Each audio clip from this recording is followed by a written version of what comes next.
It's alright. Sorry about this, everyone. This isn't so much comedy as an interruption to the comedy. Because I'm the president of the Comedy Society, and I thought, we've got this venue, we've got all these people, and I thought I'd talk to you about something that's important to me. It's important to me, it's important to my family. It's online safety. We're all adults here today. The filters are off. We've got to take care of ourselves. But when we were taught in school to check out for the paedophiles on Club Penguin, now we've got to spot the paedophiles in ourselves. A cautionary tale, just something to learn from. A night like tonight. You've had too much to drink, possibly. You get home, you hunch over your laptop, you decide to browse some online auctions. You fall asleep, you forget all about it. The next week a box turns up. No markings of any online retailer you recognise, air holes punched in the box. Somehow you participated in human trafficking. We've all been there, right? Because this internet's a dangerous place in this internet age, this cyber era, this 2016 Chinese year of the code monkey. It's kind of a joke.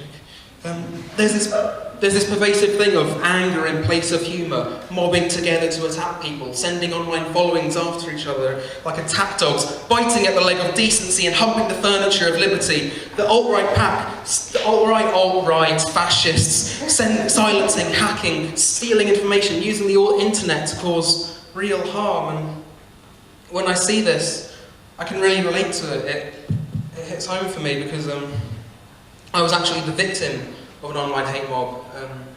It can happen to anyone. I was doxxed, they got all my information, they sent the police to my house. It was horrible. Mumsnet really don't let these things go. Apparently spanking your child is good old-fashioned parenting, but when your cousin drops your iPad, apparently it's too far and psychopathic to take away their video games and food and water. There's a right way and a wrong way to respond to this sort of thing. Mumsnet chose the wrong way. They could have just PM'd me or something. But it's easy to get sucked in, I understand. It's easy to get sucked into the whirling vortex of the mob online, swirling around like a detergent ball of hate. You've got to monitor yourselves. It's easy to get sucked in. I used to actually be part of the problem. I've had Twitter since 2009. I was 13 years old. And a while ago, Twitter updated its search facility to include the whole time span of the website's existence. I'm still working through my archive. Searching @KieranD, fuck, @KieranD, shit, @KieranD:3, because no one needs that cat face emoji on their public record. I don't know if I wanted to be cute like a cat, or I wanted to be a cat, or if I thought girls would find me attractive if I displayed cat-like qualities, but it didn't work. And I don't know why I hated my sister so much, but I got creative with words like bitch and hoe.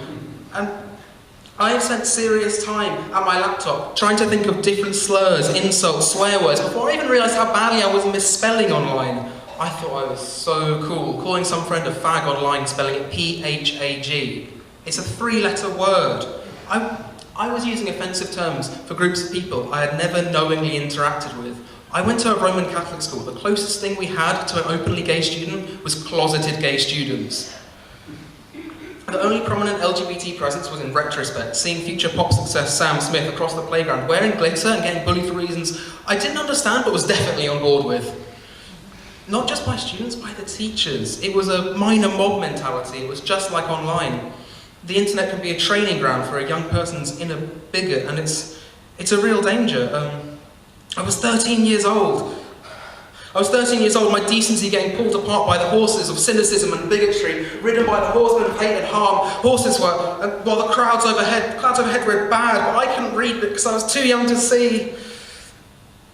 This anger really gets inside people's heads. I was a little kid watching The Angry Video Game Nerd and The Amazing Atheist. What's amazing is that I'm this well adjusted. The hate we ingest, it really gets inside people. You've got to fight it, mock it, drive it into the margins as it attempts to overtake you in its 4x4 of ignorance. Get into the hard shoulder, hate! It has to be ridiculous. It can't be a legitimate ideology. It takes the young, the naive, the White House.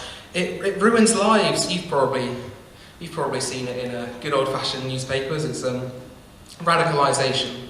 Terror groups operating covertly online, enticing people into an extremist ideology, and my granddad is rubbish with technology. He has no idea.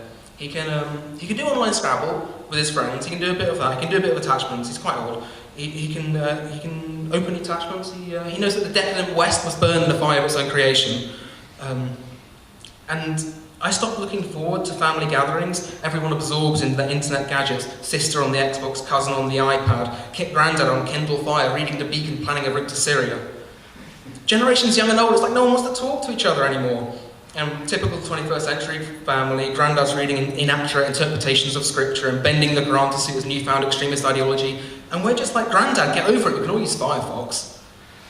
He's on his tablet, pleased as punch at his age to have learned. He can even touch type, right? He can even touch type. And he's totally convinced that only ISIL is safe for him as a Muslim. And we're like, Granddad, you can't even open a zip file? And besides, ISIL was trying to create the image that only their state was safe for Muslims, like you, Grandad, by enticing countries to bomb Syria. Hence why they attacked Paris, because they embrace refugees, and that harmed their narrative that other countries don't accept Muslims. And anyway, Grandad, you can't even access the emoji keyboard?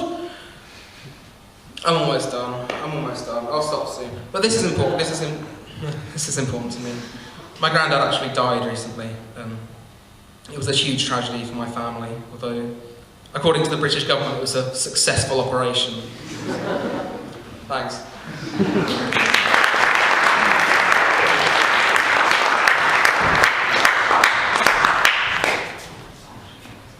Mr. Kieran Devlin.